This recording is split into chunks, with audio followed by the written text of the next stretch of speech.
समुद्र मंथन के दौरान जब अमृत निकला तो उसे पाने के लिए देवताओं और दानवों के बीच भयंकर युद्ध छिड़ गया। इस युद्ध को रोकने के लिए भगवान विष्णु ने मोहिनी रूप धारण किया। मोहिनी के अद्भुत सौंदर्य को देखकर दानव उस पर मोहित हो गए। इस अवसर का लाभ उठाते हुए भगवान विष्णु ने छलपूर्वक अमृत को देवताओं में वितरित कर दिया। अमृत से वंचित दानव क्रोधित होकर फिर से देवताओं से युद्ध करने लगे, लेकिन अंततः पराजित होकर पाताल लोक की ओर भाग गए। भगवान विष्णु दानवों का पीछा करते हुए पाताल लोक पहुंचे, जहां उन्होंने देखा कि कई अप्सराएं दानवों की कैद में थीं।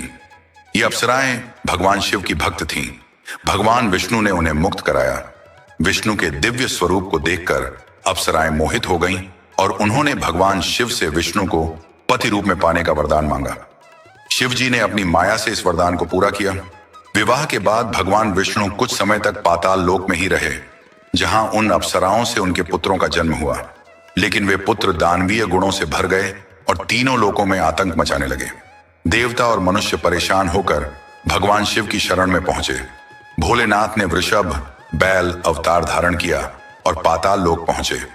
उन्होंने एक एक करके विष्णु के सभी पुत्रों का संहार कर दिया और तीनों लोकों को उनके आतंक से मुक्त किया। जब भगवान विष्णु को अपने पुत्रों के संहार का पता चला तो वे क्रोधित होकर वृषभ अवतार से युद्ध करने पहुंचे। दोनों देवताओं के बीच यह युद्ध अनंत काल तक चलता रहता, लेकिन अप्सराओं ने शिव से प्रार्थना की कि वे विष्णु को उनके वरदान से मुक्त करें।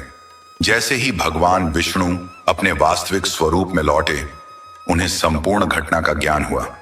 उन्होंने शिव जी से क्षमा याचना की और विष्णु लोक लौटने की अनुमति मांगी। शिव जी ने उन्हें अनुमति दी और भगवान विष्णु वापस अपने लोक लौट गए।